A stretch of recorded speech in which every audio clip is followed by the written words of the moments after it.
Introduce our next award recipient as NAF's resident pain in the ass. But understanding that he will be following my presentation and have the last word, I've opted not to do so.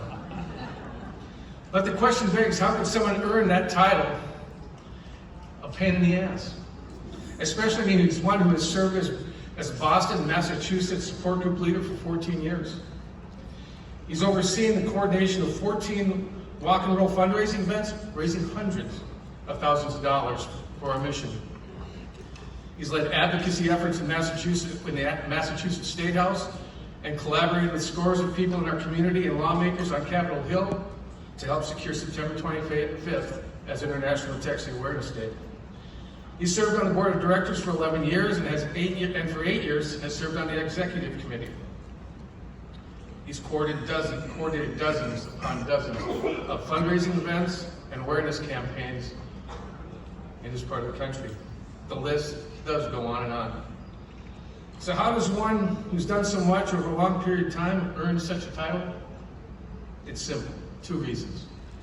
One, it's because of his unwavering, unparalleled compassion, tenacity that he delivers in his ideas and concepts as how he wants to make NAF better, and for 2, to simply share his opinion in the same manner. Since I met John, I've learned he has numerous titles.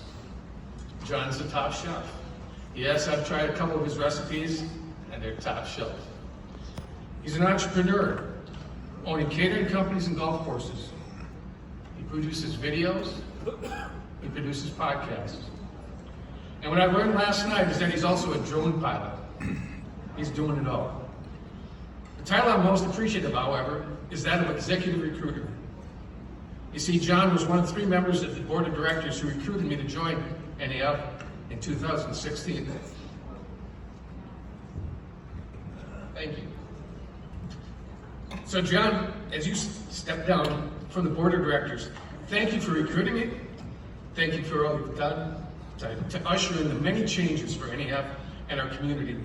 And thank you in advance for continuing to do all you're going to be doing, because I'm not foolish enough to think that you're done supporting the mission of NAF.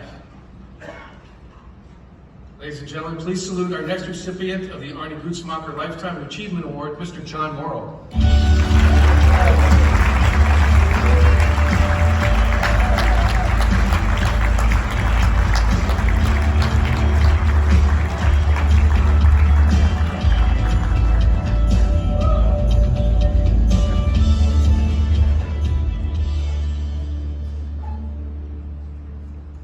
I'll tell you one thing, it was kind of hard to hear everything that Joel said. Said you're a pain in the ass. Let me go to speech number 2. So, 15 years ago, I was in the same seat as many of you first-timers, and I went to my first AAC, and I was greeted by 2 men that sat at the registration table. They looked more like hitmen, and one of them happened to be Arnie Gutzmacher. And he would roast everybody that came into the convention. And I was kind of thrown off by that, because you would think you'd be a happy, friendly face, and this guy really gave me a run for my money. But he must have known that I'd be here 15 years later. And like many of you, I didn't hear a word or what ataxia was. And there are things throughout the years that really stuck with me. And one of the things is, how do you spell ataxia? How do you know? And so I met Laurie Sjogren. She happened to tell me an easy way to remember how to spell ataxia. Taxi, hung by 2 letter A's. I said, I like that. That was kind of cool. So that was one of the things that I learned.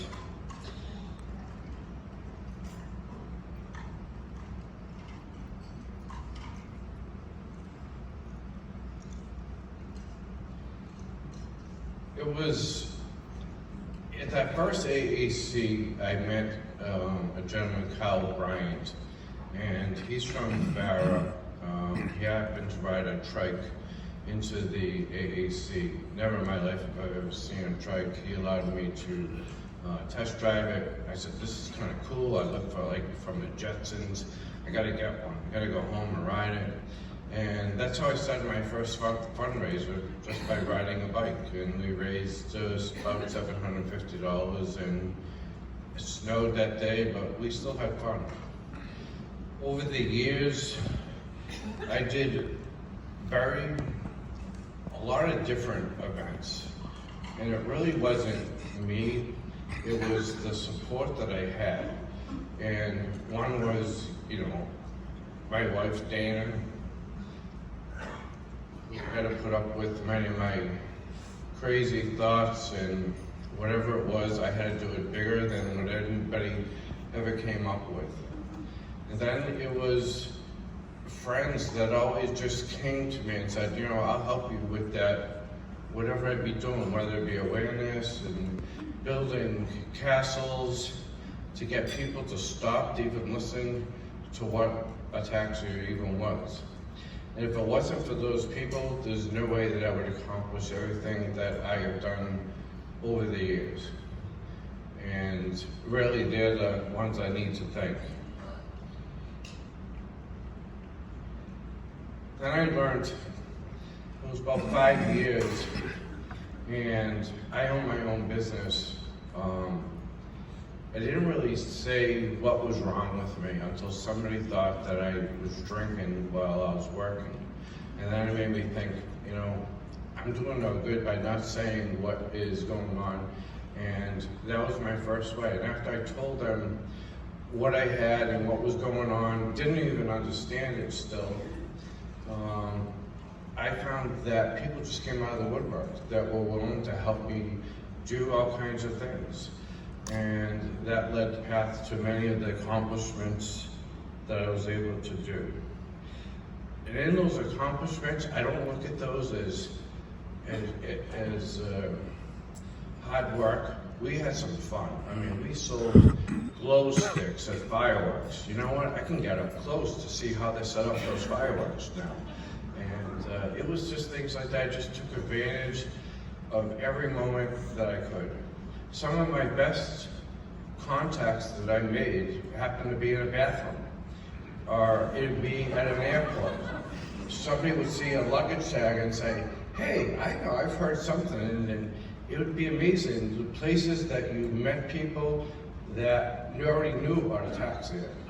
And you'd be shocked, because when somebody turns around and says, I know what Ataxia is, that's not normal. Because usually it's like, you gotta explain what Ataxia is.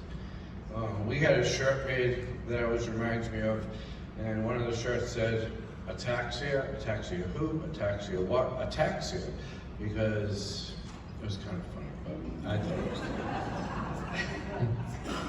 funny.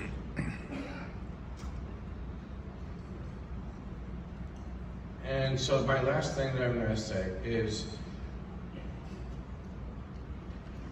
it doesn't matter how big or what you do, but you need to get involved. And whether it be just meeting with your own state house, those little things that you can do just makes a path for other people to go even further.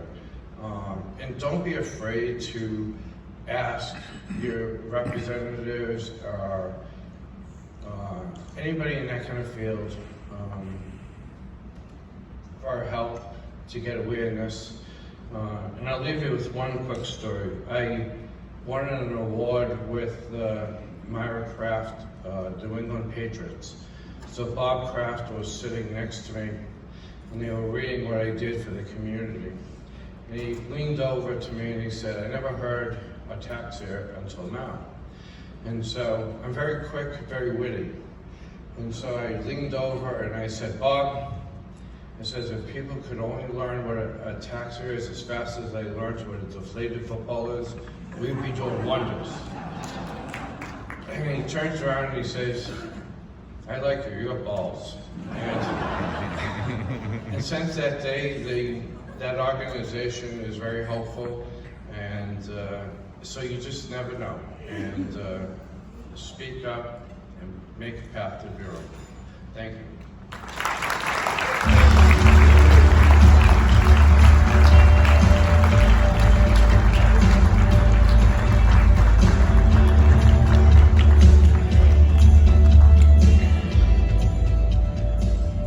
There you go. Thank you so much, John.